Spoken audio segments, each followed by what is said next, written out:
¿cómo están? Ya saben que aquí siempre estamos muy felices de grabar, de sentarnos un ratito a platicar con ustedes y pues hoy lo estamos el doble. Y eso es porque esta temporada arrancamos ya por fin, ya estamos aquí de nuevo con ustedes. Esta es la temporada 2 y bueno, más que nada estamos aparte muy felices de grabar de nuevo, lo estamos el doble porque en este episodio tenemos a una invitada muy especial, la cual ya les contaré después, porque, pues, ustedes ya saben cómo nos gusta hacerla de emoción y ponerle misterio, aunque seguramente ya saben quién es por el título, pero igual nos vamos a esperar tantito a presentarla. Y pues bueno, mi nombre es Jimena, están escuchando su podcast favorito que es La Espiral. Y por supuesto aquí estoy como siempre con mi amiga Dana y con mi amigo Juan, así que por favor platíquenme cómo están. Muy contento, la verdad. Regresamos de nuestras pequeñas vacaciones y ya estamos con toda la actitud, con todos los cambios que vienen para el programa y con una super invitada el día de hoy, así que quédense para escucharla. Pues hoy venimos de verdad con todo, venimos con una nueva temporada, nuevo episodio, una nueva invitada de verdad muy especial y con muchas ganas de regresar a hacer lo que nos gusta tanto a nosotros y que esperemos que también ustedes disfruten, que es, como ya se dijo, su podcast favorito de la internet. Y bueno, ahora sí, como les dije hace un ratito, estamos aquí con una invitada muy especial. Ella es Gabriela Jiménez Vandala, filósofa con doctorado en economía, docente de la Prepa Zapata y del Colegio de Filosofía en la Benemérita Universidad Autónoma de Puebla, profesora colaboradora en la Escuela de Negocios y Economía de la Universidad de las Américas Puebla. Muchas gracias por aceptar grabar con nosotros un episodio. ¿Cómo estás? Hola, buenos días. Pues muy contenta de estar aquí con ustedes, Juanito, Jime, Dana. Me da muchísimo gusto estar con ustedes. Me siento muy honrada por la invitación y súper emocionada de estar en La Espiral. Pues bueno, teníamos una serie de preguntas preparadas para Gaby que pues, nos puede ayudar a responder para que pues, se nos quede un poquito más aclarado a nosotros y a las personas que nos están escuchando. Y pues bueno, la primera de ellas es, ¿qué es la lógica? Bueno, pues sí, como se mencionaba al principio, yo inicio mi carrera docente en la Prepa Zapata. De verdad que considero que es el mejor lugar del mundo por la ubicación, por la infraestructura y también por los alumnos. He tenido el gusto de conocer a personas increíbles, entre ellas a ustedes. Y bueno, la Zapata me ha dado mucho en términos profesionales y también en términos personales, porque bueno, ahí tengo excelentes amigos, profesores. Nuestra amistad trasciende las paredes de la Zapata, entonces pues eso me hace muy feliz. Y bueno, yo comencé a dar clases de lógica ahí. Es un proyecto, digamos que propio del profesor Eleazar Navarro.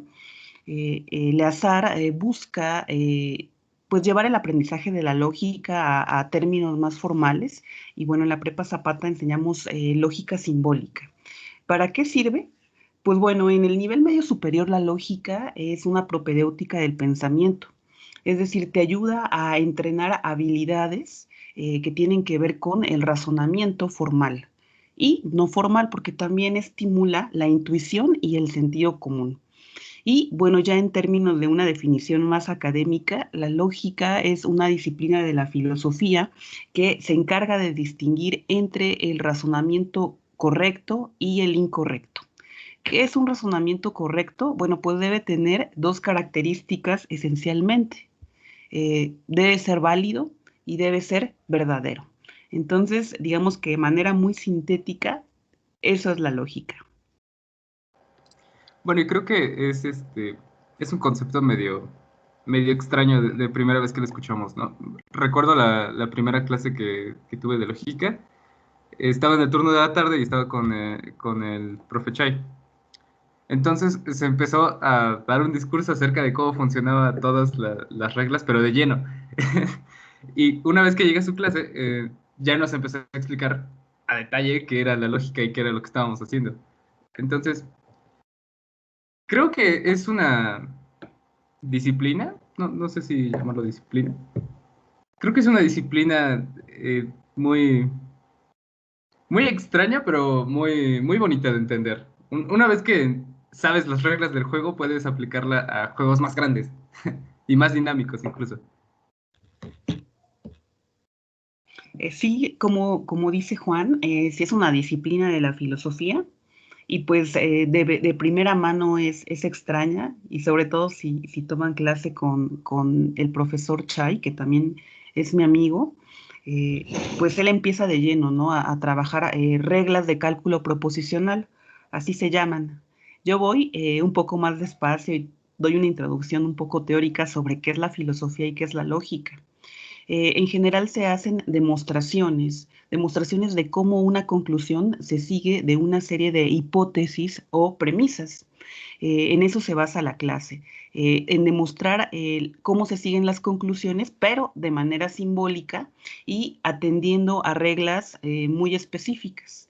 Entonces ahí radica la dificultad, que uno debe evitar violar esas reglas y seguirlas al pie de la letra, así como si fuera un juego de ajedrez, donde algunas piezas no se pueden mover de determinada manera, así la lógica.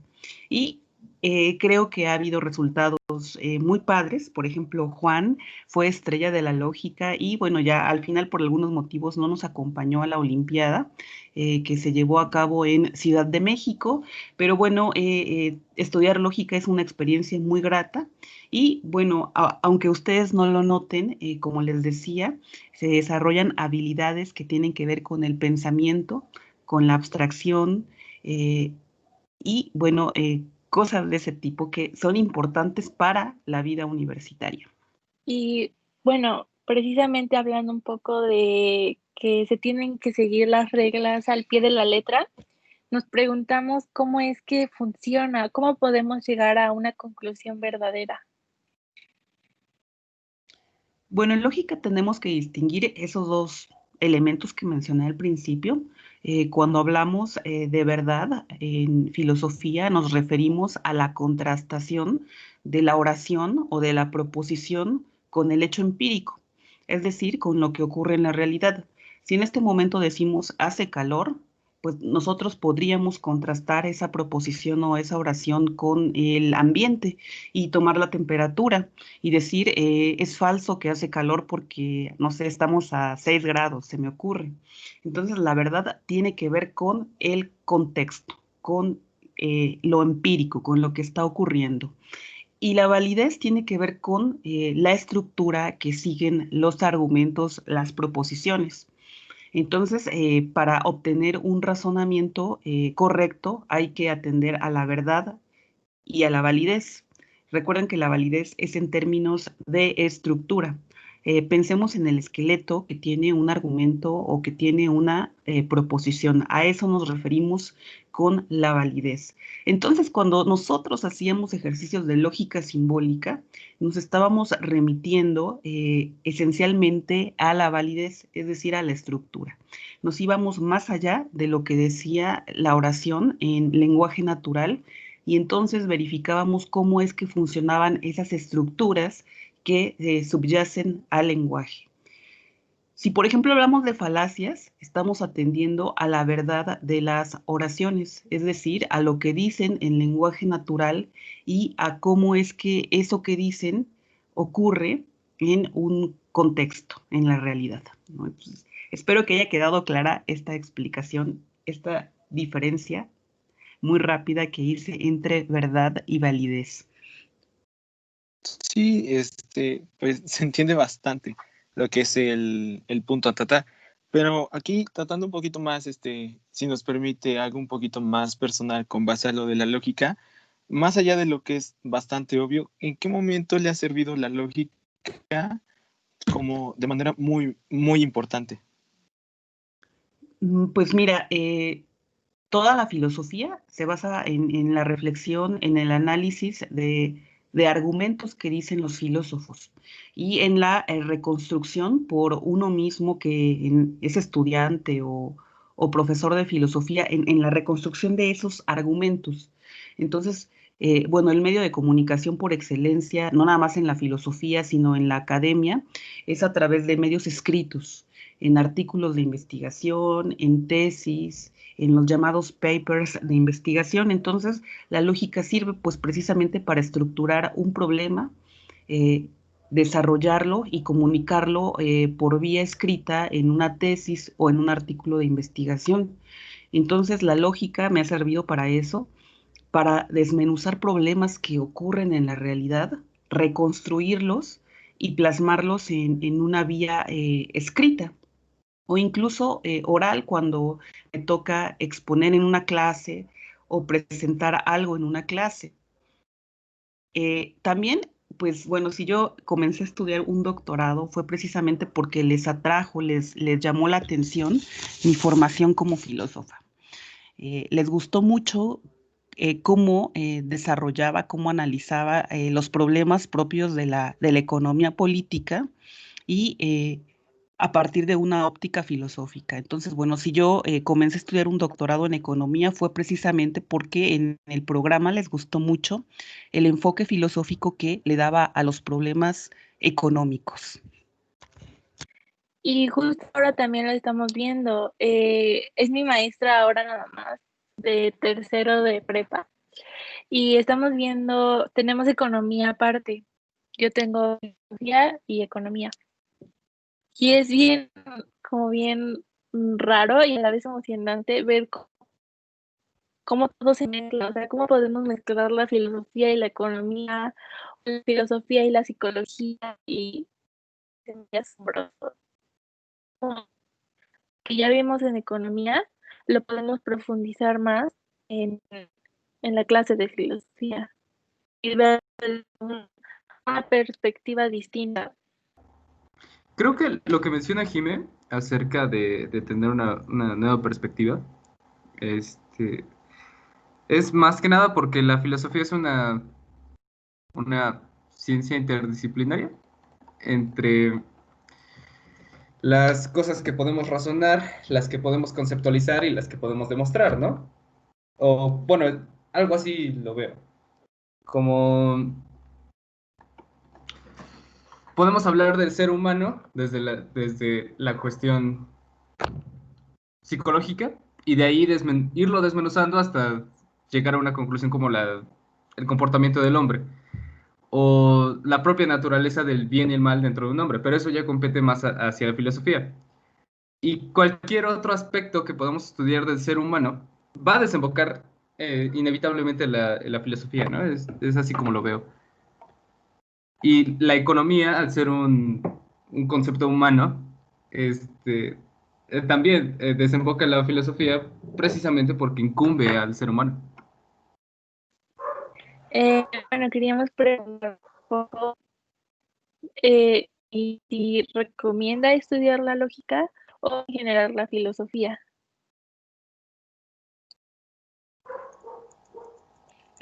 Pues fíjate, Jime, que mi recomendación, siempre que un alumno me pregunta eso, es que aunque estudie medicina, una ingeniería o física, siga leyendo filosofía, como un gusto vital, como una experiencia vital. Entonces, más allá de la formación que ustedes elijan, mi recomendación es que lean filosofía, es que a lo mejor retomen algún libro de lógica.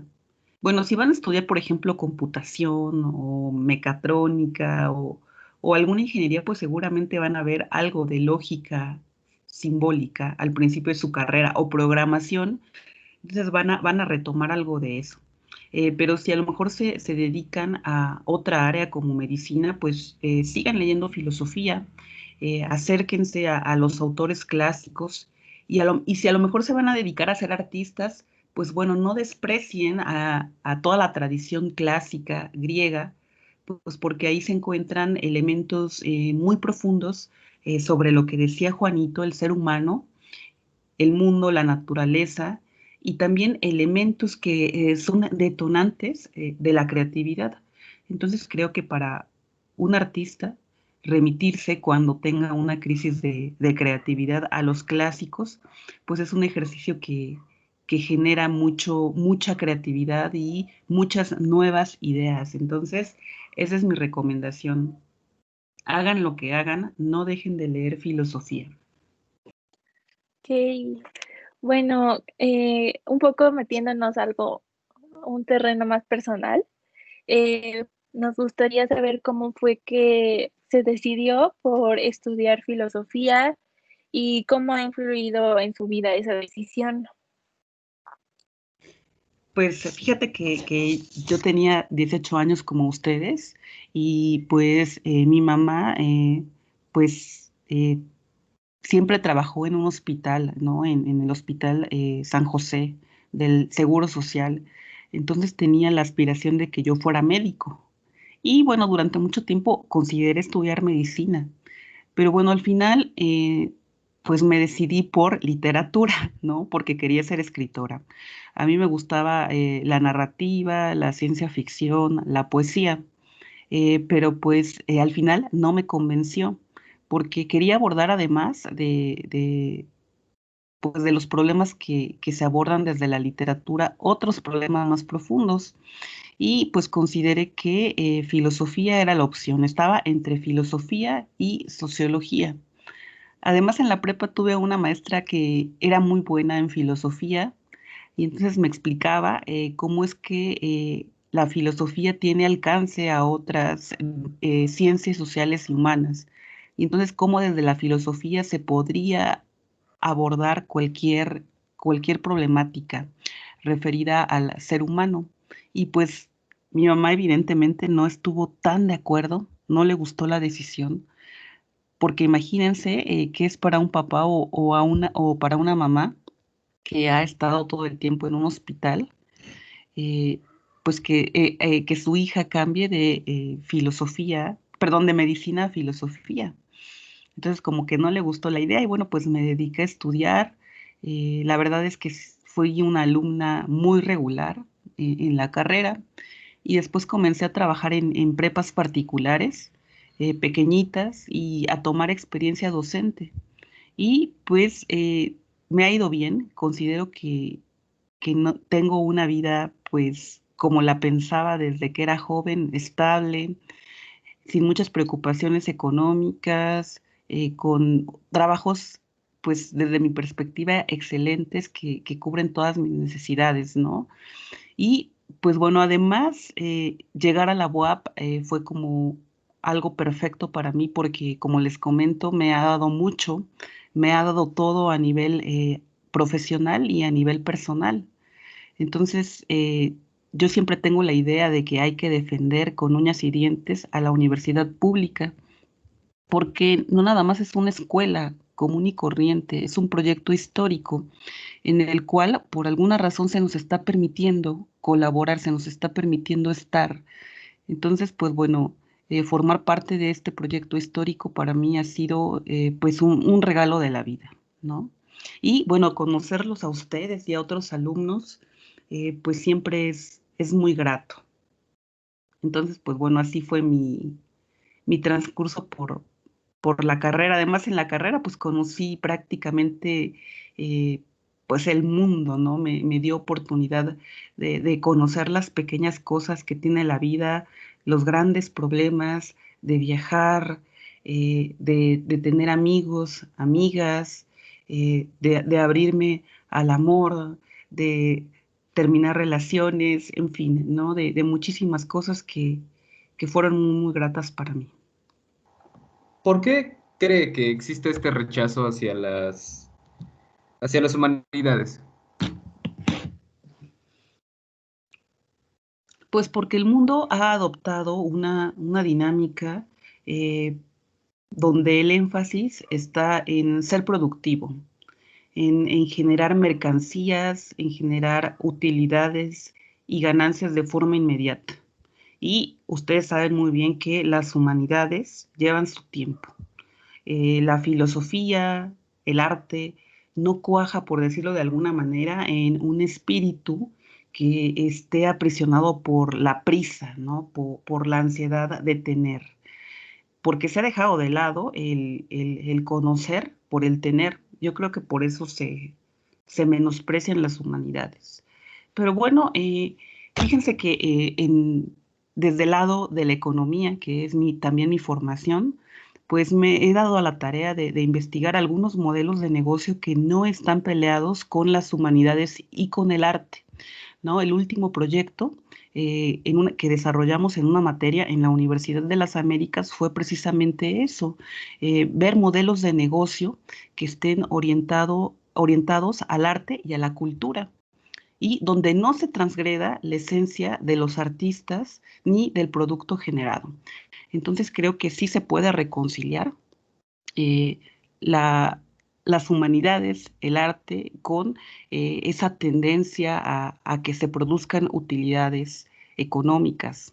Entonces, pues, esencialmente por la dinámica del mundo y, bueno, desde mi propio enfoque creo que es posible adoptar nuevas dinámicas para las humanidades y, bueno, rescatarlas de todos los mitos en los que puedan estar inmersas, como que te vas a morir de hambre, como que no te va a ir bien, no vas a tener trabajos. Muy seguramente si ustedes quieren estudiar eso, les dicen cosas por el estilo, ¿no?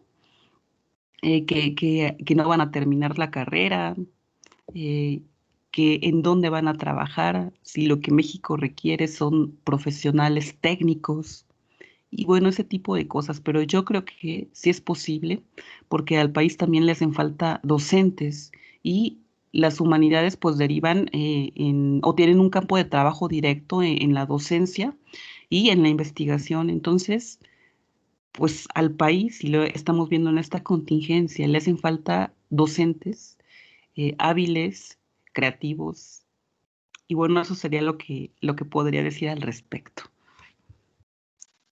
Y si alguno de los que nos está escuchando ahorita, pues tiene ese interés de la filosofía, ¿qué recomendaciones, pues tiene usted para que, pues como que inicien en este mundo de lo de la filosofía, en todo este campo? Pues mira, Dana, la recomendación que yo hago a mis alumnos, dado que también doy clases en el Colegio de Filosofía de la UAP, es disciplina. ¿Qué es lo que hace falta a una persona que quiere estudiar filosofía?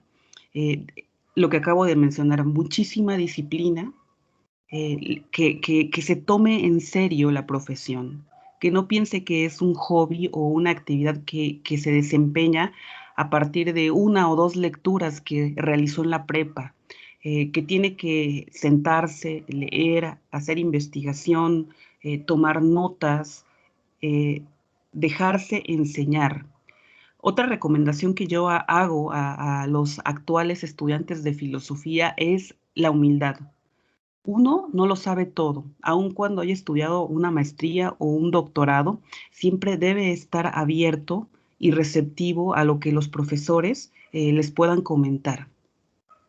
Puede que sepa alemán y que haya leído a Hegel o a Kant en su idioma original, pero siempre alguien, un profesor o profesora, les puede aportar algo.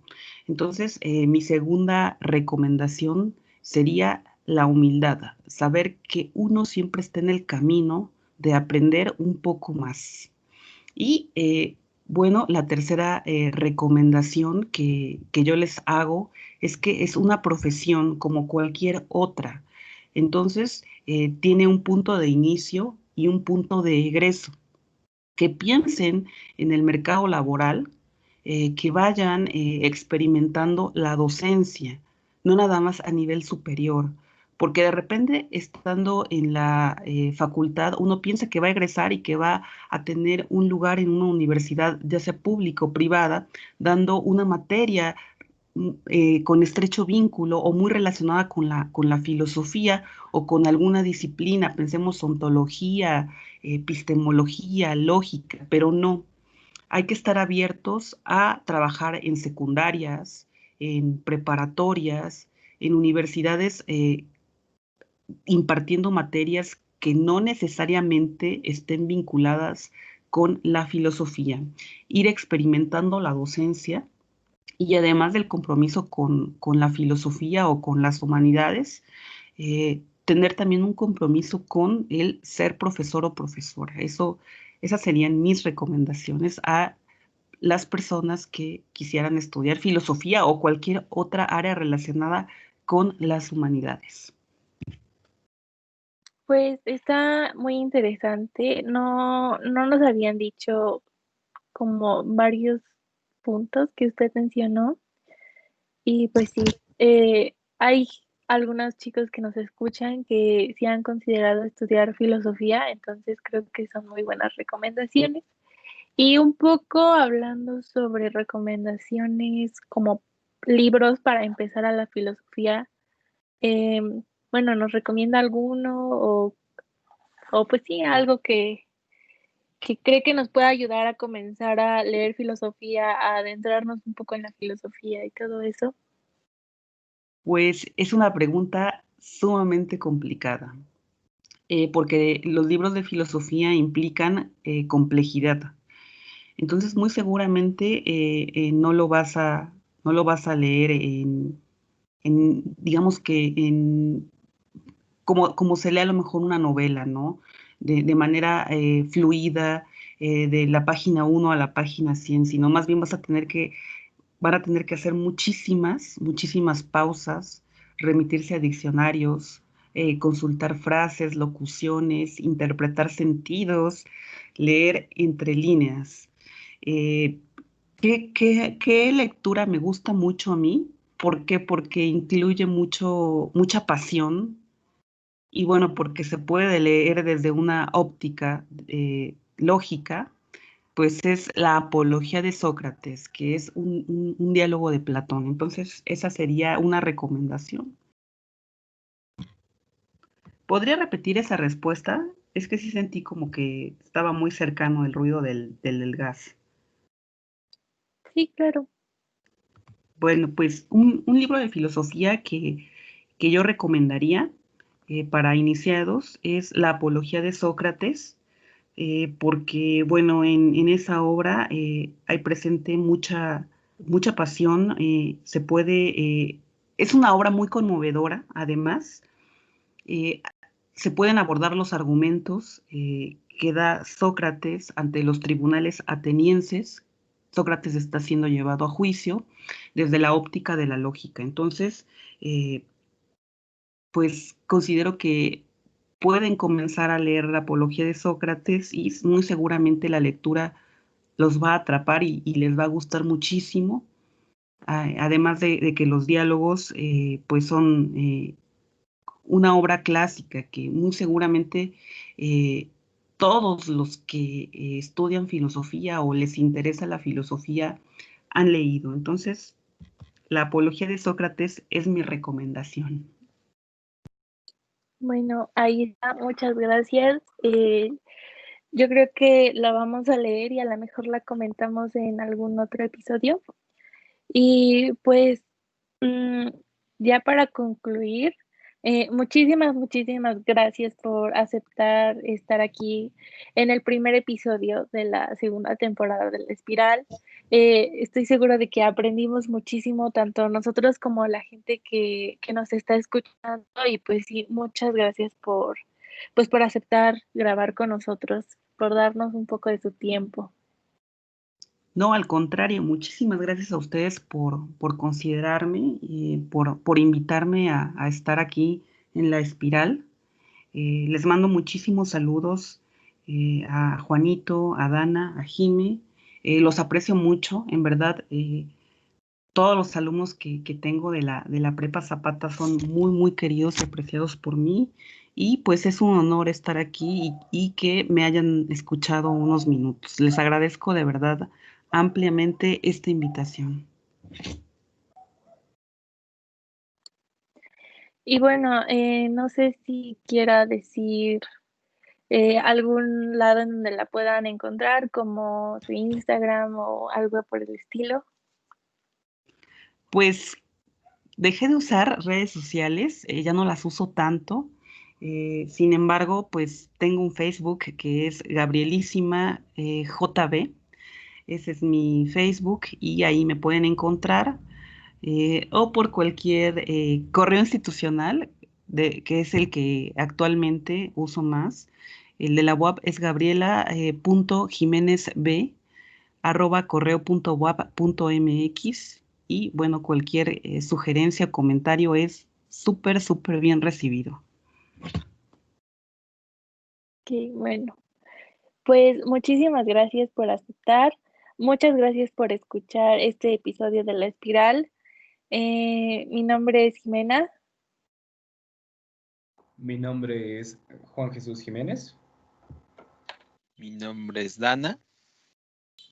Y esto fue La Espiral. Gracias por escucharnos.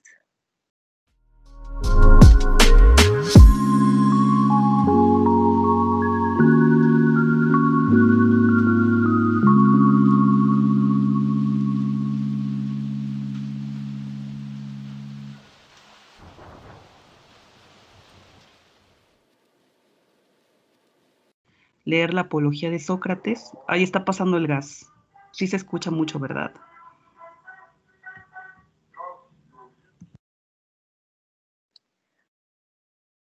Un poquito, pero no importa. Igual siempre que grabamos se escucha el fierro viejo o el del gas o lo que sea que esté pasando. Pues mira, Dana, también doy clases en el Colegio de Filosofía de la UAP y las recomendaciones que yo siempre hago a mis alumnos, a alumnos que a lo mejor están en quinto, en séptimo semestre, ahí está pasando el de las bolsas. ¿Ahorita puedo seguir contestando? Sí, claro. Es que creo que se oye. Pues ya estuvo.